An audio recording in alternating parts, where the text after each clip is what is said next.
దేవునికి స్తోత్రములు. ప్రభు పేరిట ఈ కార్యక్రమం వీక్షిస్తున్న ప్రియ దేవుని జనాంగమా, మీ అందరికీ నా హృదయపూర్వక వందనాలు తెలియపరుచుకుంటూ ఉన్నాను. ఈరోజు 156వ ఎపిసోడ్కి వచ్చాం. ఇది ప్రార్థనా టీవీ మచిలీపట్నం. అయితే నా దర్శనాల సబ్జెక్టులో మరి ఒకే కోవకు చెందినటువంటి దర్శనాలు చెప్తూ ఉన్నా. 20వ దర్శనం ఒకే కోవలో వచ్చింది. బ్యూరోక్రాట్స్ అనే దర్శనం మీకు చదివి వినిపించాను. అది మ్యాటర్ చిన్నదైనా దాన్ని చాలా విస్తారమైనటువంటి వివరాలు ఉన్నాయి దాంట్లో.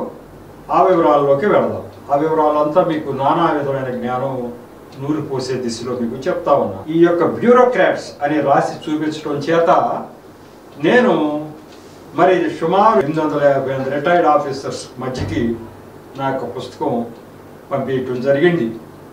అలాగే అనేక మంది భూస్వాములు, ఉన్నతమైన స్థితిలో ఉన్న వారి దగ్గరికి, ఎవరూ వాళ్ళ దగ్గరికి వెళ్ళటానికి సాహసించలేని వారి దగ్గరికి నేను వెళ్ళి వాళ్ళకి నాకు పుస్తకం ఒకటిచ్చి కొంతమేరకు ఉన్న ఆలోచన విధానాన్ని, ఆ మార్గాన్ని సరిచేసి రావటం జరిగింది. అదంతా కూడా దేవుడికి ఇట్లా చూపించడం చేత, దేవుడు నాలో రగించడం మంట చేత జరుగుతూ ఉంది. ఒక్కోసారి అవమానాలు కూడా వచ్చింది. బ్యూరోక్రాట్స్ అన్నప్పుడు ఒక్కోసారి అవమానాలు కూడా వచ్చింది. మరి వచ్చినప్పుడు నేను ఈ విషయంలోనే నేను అనుకునేవాడిని, అసలు ఈ పని అంతా నేనే ఎందుకు చేయాలి, దేవుడికి నేనే దొరికానా అని ఒక పాయింట్. 2 పాయింట్లుగా నేను విడదీసుకు మీకు చెబుతున్నాను.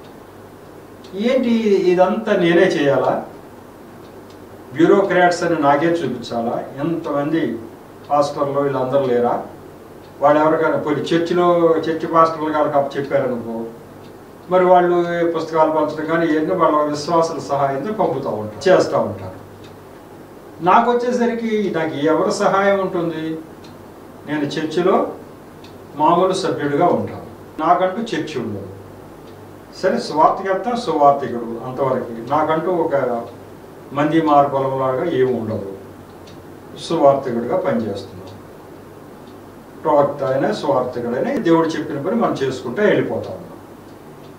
అప్పుడు ఒక్కసారి పెద్ద పెద్ద పనులు చేయాల్సి వచ్చినప్పుడు ఏంటి ఇదంతా నేనే దొరికానా దేవుడికి, ఎందుకు నాకు ఈ పని అప్పు చెప్పారు అని ఒక ప్రశ్న. మీకు కూడా డౌట్ రావచ్చు, ఏంటి ఈయనకే ఈ దర్శనాలు ఏంటి, మిగతా వాళ్ళు ఎవరికి లేవుగా అని మీకు కూడా డౌట్ రావచ్చు. ఆ డౌట్కి కూడా ఆన్సర్ చెప్తాను. 2వ పాయింట్, ఈ బ్యూరోక్రాట్స్ అంటే ఎందుకు ఆయనకి ఎంత ప్రేమ? అది యాక్చువల్గా బ్యూరోక్రాట్స్ అంటే ఉన్నత స్థాయిలో ఉన్నవాళ్ళు, వాళ్ళే ఎక్కువగా యేసు ప్రభుని తిరస్కరించేవాళ్ళు. ఉన్నత స్థాయిలో ఉన్న వాళ్ళే ఎక్కువ మంది యేసు ప్రభుని తిరస్కరించేవాళ్ళు. కాబట్టి వాళ్ళంటే ఈయనకి ఎందుకు ఎంత ప్రేమ, వాళ్ళ గురించే ఇంత శ్రమ నాతో పెట్టిస్తున్నారు కదా, ప్రత్యేకంగా రాసి మరి యేసు ప్రభు మాకు వద్దు అన్న వాళ్ళ గురించి ఆయనకి ఎందుకు ఇంత ప్రేమ, ఈ 2 పాయింట్లు ఎక్స్ప్లెయిన్ చేసి తర్వాత దీనికి సంబంధించినటువంటి వాక్య రెఫరెన్స్లు కొన్ని ఉన్నాయి, వాటిలోకి వెళ్తాం. ముందుగా నేనే ఈ పని అంతా ఎందుకు చేయాలి, నాకే ఇంత పెద్ద పని ఎందుకు అప్పచెప్పారు దేవుడు అనే దాని మీద మీకు ఒక వివరణ చెప్పదలుచుకో. ఒక దర్శనం చూపించాడు. అది 2 సంవత్సరాల క్రితం ఒక దర్శనం చూపించారు. యాక్చువల్గా నాకు ఉండేది, నాకే ఇంత శ్రమ పెట్టారంటే దేవుడు అని అనుకుంటూ ఉంటే, దేవుడు ఒక దర్శనం 2 సంవత్సరాల క్రితం చూపించాడు. ఆ దర్శనం నా పుస్తకంలో 98వ దర్శనం. మీకు ఇప్పుడు 98 అంటున్నారు, 83 అంటున్నారు, ఏంటి అని కన్ఫ్యూజ్ అవ్వద్దు. ఒక విషయం చెప్పేస్తాను. మొట్టమొదటిగా ప్రింట్ చేయించిన పుస్తకం 83 దర్శనాలతో ప్రింట్ చేయించాను 2020 చివరిలో. ఇది ఆ తర్వాత కొంతకాలం ఆగి ఇంకా వచ్చిన దర్శనాలు ఒక 17 దర్శనాలు కలిపి 100 దర్శనాలతో ఈ బుక్ ప్రింట్ చేయించడం జరిగింది. 2023 చివరిలో ప్రింట్ చేయడం జరిగింది ఈ బుక్లో ఇంకో 17 కలిసి ఉంటాయి. 2020లో అది, 2023లో అది. ఈ 3 సంవత్సరాలలో చాలా దర్శనాలు వచ్చినాయి. దాంట్లో ఇంపార్టెంట్ 17 తీసుకున్నాను. ఇది ఈ 2 బుక్స్ మీరు తేడా చూస్తాకి, ఒకటేమో పచ్చ కలర్లో ఉంటుంది, ఒకటేమో బ్లూ కలర్లో ఉంటుంది. అయితే ఇది చదివిన వాళ్ళు ముందు చదవక్కర్లా. ఎందుకని అంటే దీంట్లో మొదట ఉన్న 83 దర్శనాలు ఉంటాయి, తర్వాత వచ్చినవి కూడా ఉంటాయి. అంటే లేటెస్ట్గా వచ్చినటువంటి ఈ బ్లూ బుక్ ఎవరి దగ్గర ఉంటే నా మొదటి బుక్ కూడా చదివేసినట్టే ఎవరైనా సరే. మళ్ళీ తర్వాత నేను ఇప్పుడు ప్రింట్కి వెళ్ళబోతా ఉన్నాను కొన్నాళ్ళ తర్వాత. అప్పుడు కూడా ఈ కొంచెం కలర్ మార్క్ చేస్తాను, ఇంకో కొన్ని దర్శనాలు యాడ్ చేసి పెడతాను, 100కి ఇంకా కొన్ని యాడ్ చేసి పెడతాను. అట్లా దానికి ఒకటో భాగం, రెండో భాగం, మూడో భాగం అంటాం. ఇప్పుడు దానికైతే మొదటి భాగం మరి రెండో భాగం కలిపి రాశానని రాయటం జరిగింది. మీకు అర్థం అవటం కోసం చెబుతున్నా. మొట్టమొదటిగా 83 దర్శనాలతో, తర్వాత 100 దర్శనాలతో, రాబోయే భాగం ఇంకా 100 కంటే ఎక్కువ దర్శనాలతో వెళ్ళబోతా ఉంది. కాబట్టి ఇది మీకు అర్థం అవడం కోసం ఇప్పుడు. కాబట్టి ఈ లేటెస్ట్ పుస్తకంలో 98వ దర్శనంలో చూపించాడు అసలు నన్ను ఏంటి, నా మీద ఏంటి, దీనికి ఇంత ప్రత్యేకత ఏంటి, ఎందుకు నేనే దొరికానా అన్న దాని మీద 30/6/2022లో వచ్చింది. అంటే ఇప్పుడు 2 సంవత్సరాలు అయింది. ఏమని వచ్చింది దర్శనం చదివి వినిపిస్తున్నాను. ఈరోజు తెల్లవారుజామున కలలో ఒక స్వరం పదే పదే ఇలా వినిపించింది. ఈ స్వరం వినిపిస్తూ అంటే నాకు తెలిసిపోతుంది, అది ఆ తెల్లవారులో ఆ స్వరం వినపడతానే ఉంటుంది చెవుల్లో. మనకు మెలుగు రాదు కానీ వినపడతానే ఉంటుంది. పొద్దున్న లేచిన తర్వాత ఏంటి తెల్లవారులు వినిపించింది ఏంటి దానికి అవ్వ రాసుకుంటా. ఇది నాకు జరుగుతుంది. ఇప్పుడు ఒకసారి అయితే అది పోతుంది, అసలు ఎప్పుడు వినపడతారు ఉండదు చెవుల్లో. వినపడుతుంది కదా అని మెలుకునుంటామో మెలుకున్నాం, వినపడతా ఉంటుంది. పొద్దున్న లేచినప్పుడు రాత్రి వినిపించింది ఏంటి అనిపిస్తుంది. నేను నిన్ను కొన్నాను, ఆ మాటలో ఏమని, నేను నిన్ను కొన్నాను, నీవు నా పని చెయ్యాలి, స్వార్థ ప్రకటించాలి. ఇదే పదం, నేను నిన్ను కొన్నాను, నువ్వు నా పని చేయాలి, నువ్వు స్వార్థ ప్రకటించాలి. ఇదే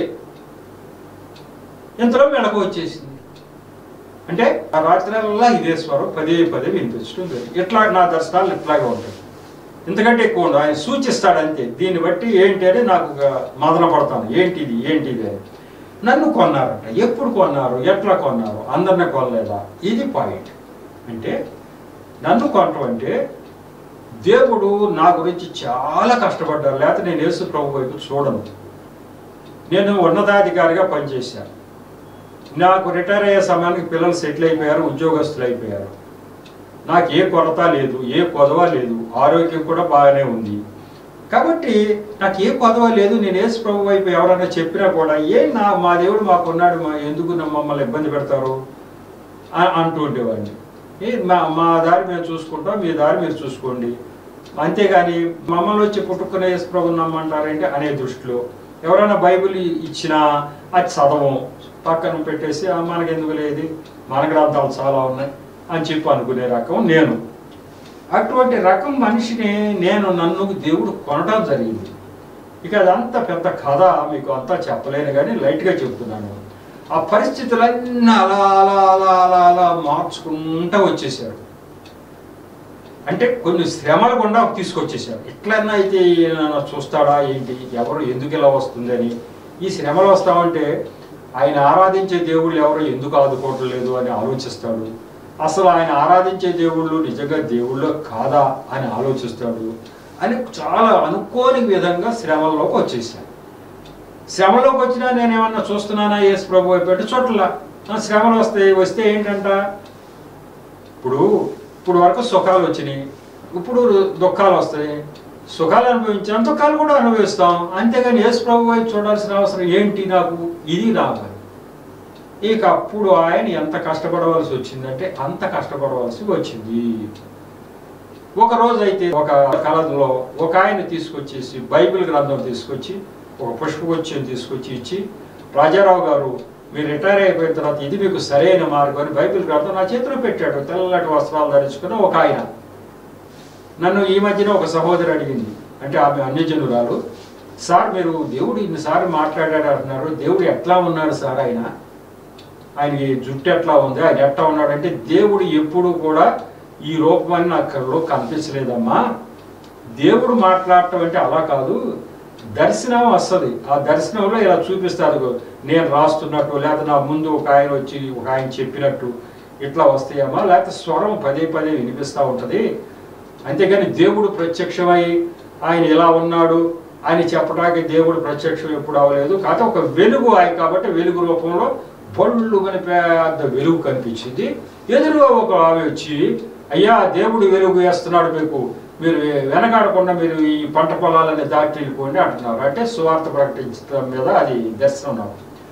ఎంత వెలుగు అంటే మనం ఏ విద్యుత్ లైట్ కూడా ఇవ్వలేనంత వెలుగు, కళ్ళు మిరుగిట్లు పోయేంత వెలుగు వచ్చేసింది. వెలుగుతో ఆ పొలాలన్నీ పంట పొలాలు అట్లా ఉన్నాయి, నిండిపోయి ఉన్నాయి. అయ్యా ఇది మొత్తం మీరు దాటేయాలి అని ఒకరు చెప్తున్నారు. అంటే ఏంటంటే ఇది సువార్త ప్రకటించవలసినటువంటి పంట పొలం, ఈ మొత్తాన్ని నువ్వు దాటాలి, ఇదిగో దేవుడు వెలిగేస్తున్నాడు ఒకళ్ళు చెప్తున్నారు నాకు. వాళ్ళు మనిషే చెప్పేవాళ్ళు ఒక ఆయన. కాబట్టి దేవుడు ఎట్లా ఇట్లా మాట్లాడాడు, ఆ అమ్మాయితో మాట్లాడాడు, వెలుగు రూపంలో కనిపించాడు. ఇట్లా ఉంటుందమ్మా దేవుడు మాట్లాడటం అంటే అని నేను చెప్పడం జరిగింది. ఇప్పుడు ఇక్కడ కూడా ఏంటి, దేవుడు కనిపించి చెప్పాడా నేను నిన్ను కొన్నాను అని? దేవుడు కనిపించలేదు, మనకు స్వరం వినిపించింది నేనని. అదే అది కొన్నాడు అంటే కారణం ఏంటంటే ఆయన చాలా కష్టపడ్డాడు నన్ను ప్రభు వైపు తీసుకురావటానికి.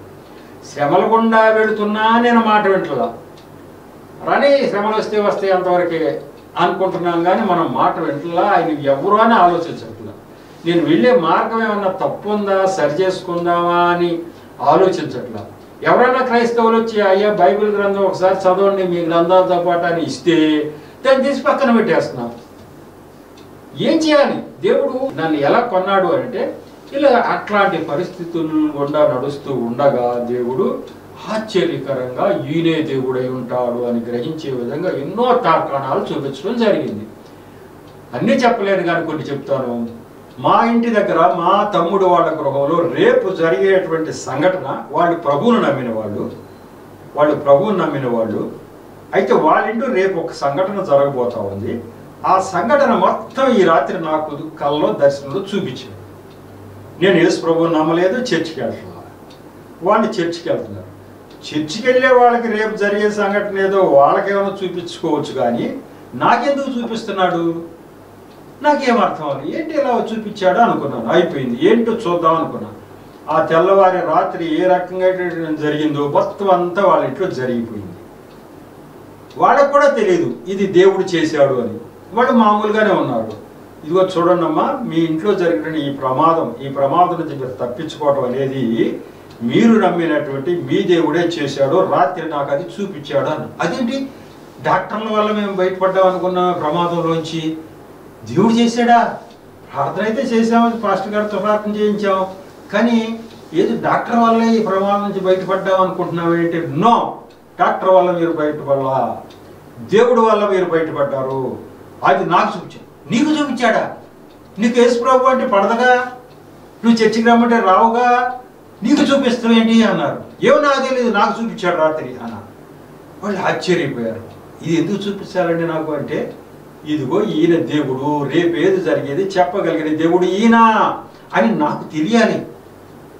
నేను ఆరాధించే దేవుళ్ళు ఎవరైనా ఎప్పుడైనా ఎట్లయినా ఇటువంటి ఎవరికైనా చేసి చూపించారా? లేదు. అప్పుడు మైండ్లో ఎలుగుతుంది అసలు దేవుడు ఈయన ఏంటి సంగతి అని చెప్పి.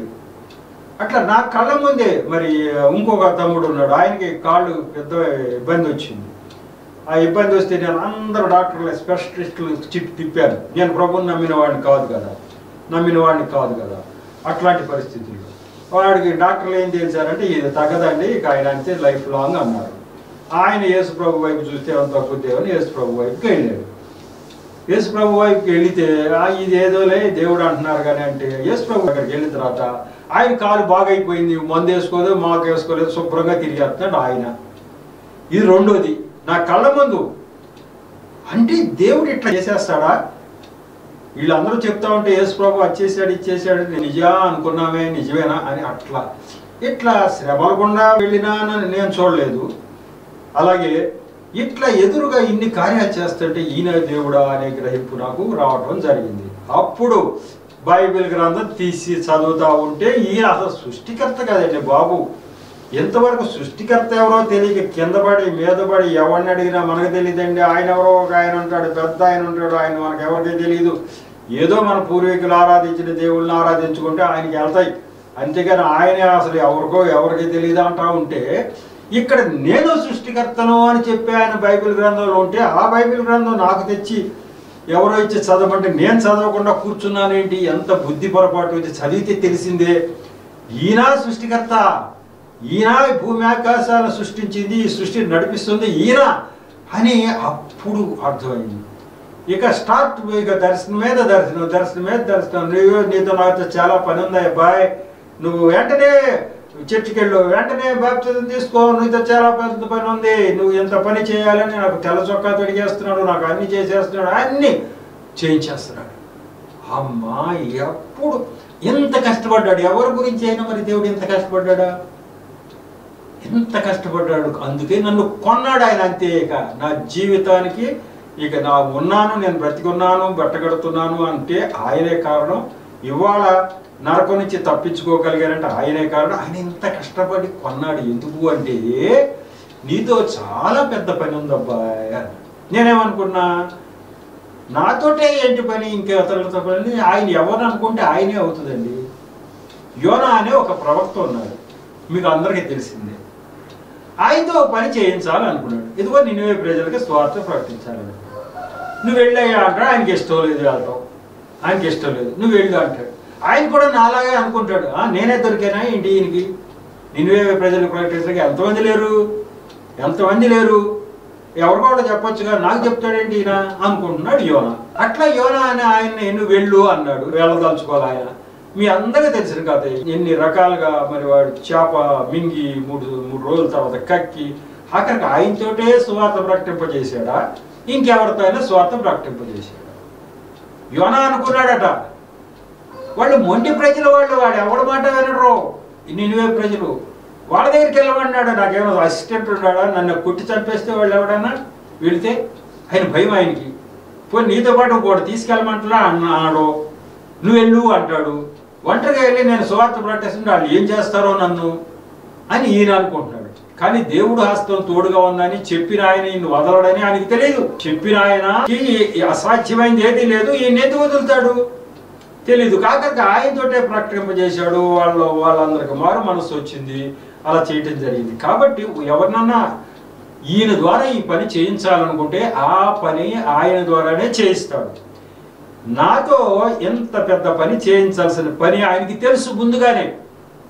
నేను ప్రభువును నమ్మలేదు అప్పటికి, కానీ ఆయనకి తెలుసు ఆయన పని ఎంత విస్తారంగా చేయాలి నేను అనేది తెలుసు కాబట్టి నాకు ఎన్ని కావాలంటే అన్ని దర్శనాలు చూపించి ఆయన దేవుడు అని నేను గ్రహించేటట్టుగా దేవుడు చేశాడు. అసలు అంతేకాదు, అసలు హిందూ మత గ్రంథాల్లో వేదాల నిండా కూడా ఆయన ఉన్నాడని మా భారతదేశంలో హిందువులకి ఎవరికైతే తెలియదు, నాకు తెలీదు. ఏదో మేము పూజించేవాడు దేవుళ్ళు అనుకుంటున్నాం తప్ప వేదాల్లో అసలు సృష్టికర్త గురించి చెప్పబడి ఉంది, ఆయన బైబిల్ గ్రంథంలో దేవుడు అని ఎవరికీ తెలియదు. ఆ పుస్తకం నా చేతికి వచ్చేటట్టు చేశాడు దేవుడు. జనరల్గా క్రైస్తవులకు కూడా తెలియదు వేదాల్లో ఏముంటుందో, వీళ్ళకి ఎందుకు, బైబిల్ తప్ప రెండోది ఉండదు క్రైస్తవుల దగ్గర. నేను ఏదో బైబిల్ కొందామని పుస్తకాల షాప్కి వెళ్తే ఒక ముని ఈశ్వరుడు బొమ్మతోటి వేదాలలో యేసు ప్రభు దర్శనం హెడ్డింగ్తో కనపడతా ఉంది. నాకు దేవుడు ప్రేరణిస్తున్నాడు, నువ్వు కొను ముందు అది కొను అంటున్నాడు. చూస్తే ముని బొమ్మ ఉంది, యేసు ప్రభు వైపు చూసేసి అప్పటికి. కానీ జ్ఞానం లేదు, ఇంకా పూర్తి జ్ఞానం లేదు. అసలు హిందూ మత గ్రంథాలు వేదాలలో కూడా దేవుడు ఆయన బయలుపరుచుకున్నాడన్న విషయం ఎవరికీ తెలియదు. ఇటు క్రైస్తవులకే అంత అవసరం లేదు, వాళ్ళకే తెలియదు.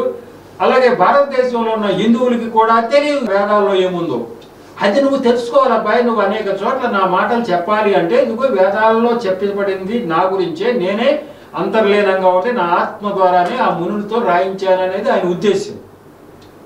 ఆ పుస్తకం కొనేదాకా ప్రాణం అంత పులికొలిపేసింది.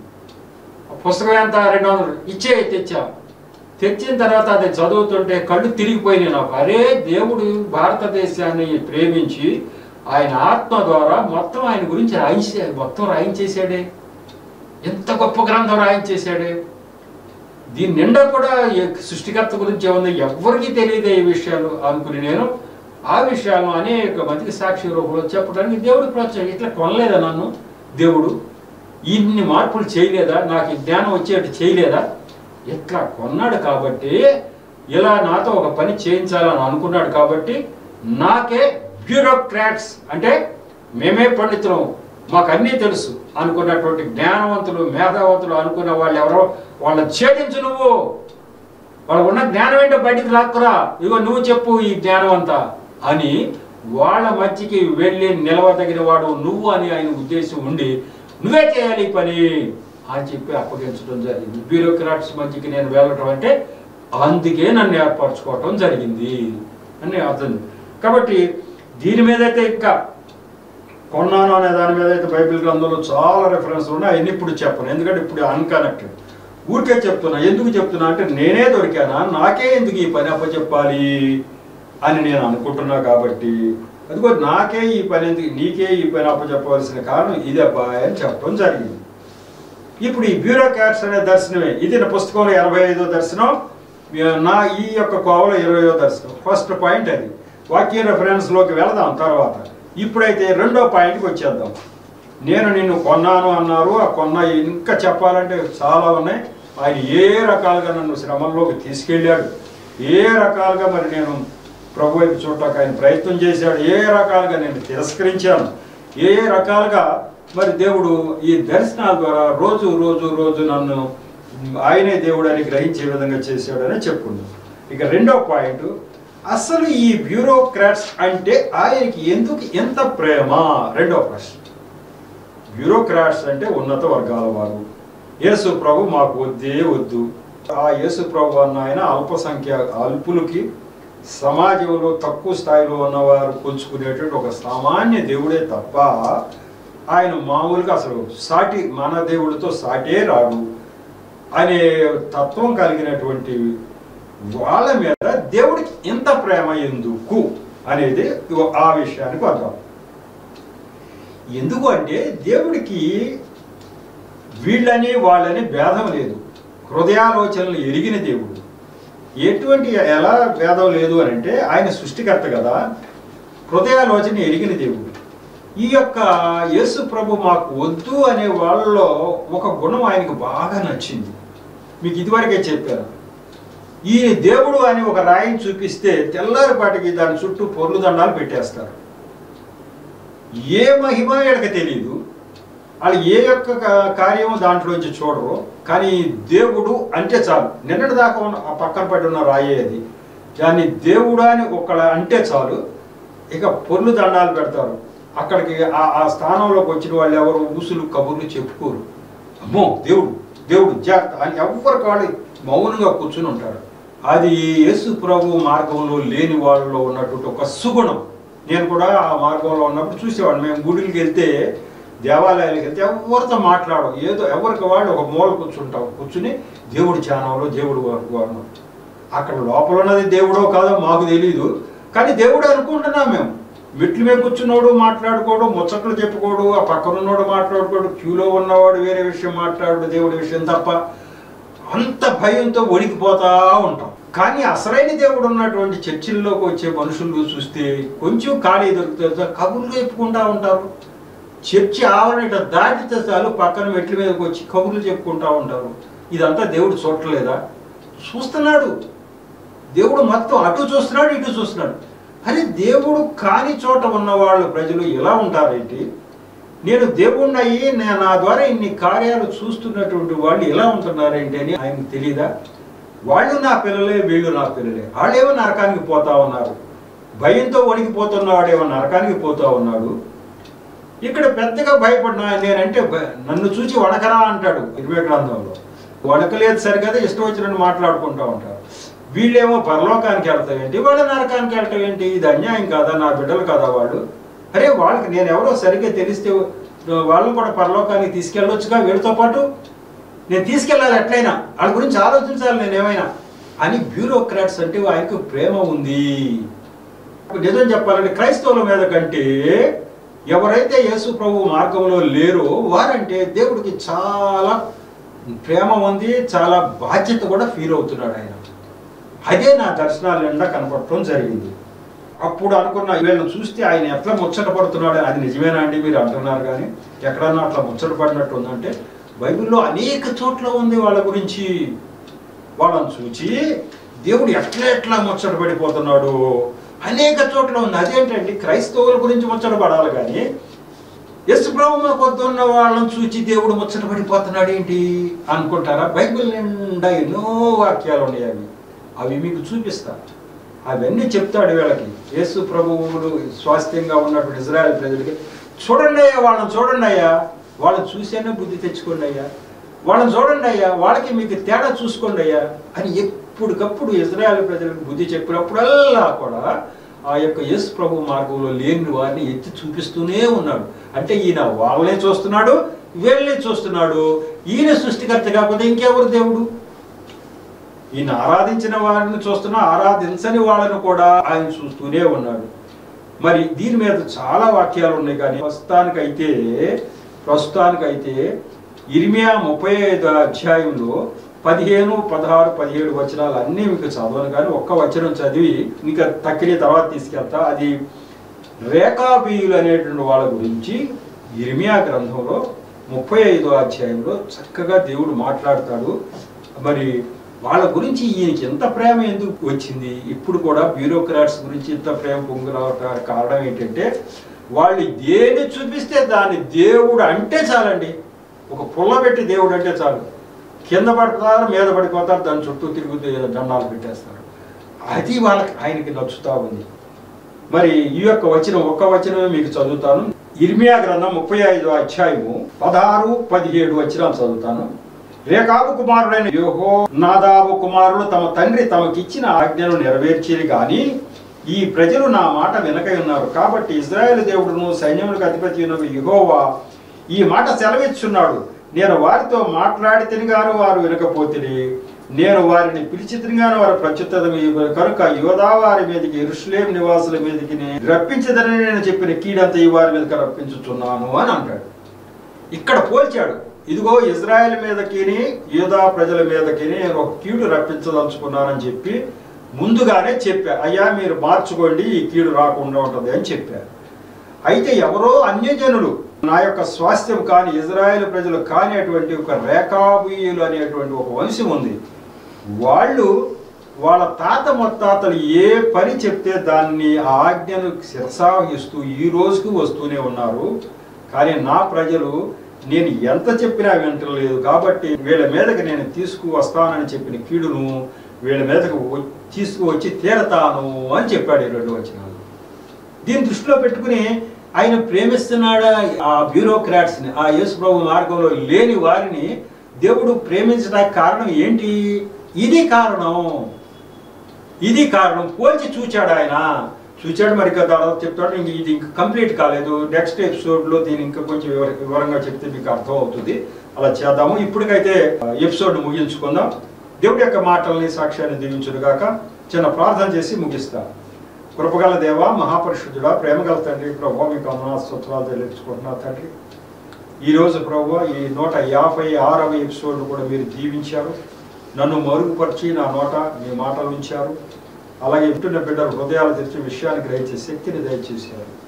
అలాగే ప్రభు నిరంతరము ప్రభు మీ కృపను మా మీద చూపిస్తూ తగిన ప్రేరణ కలగజేసి అన్ని జనులకి ప్రభు ఎలా రక్షించాలో మాకు తగిన ప్రేరణ ఇస్తున్నందుకు స్తోత్రాలు తెలియజేసుకుంటున్నాను తండ్రి.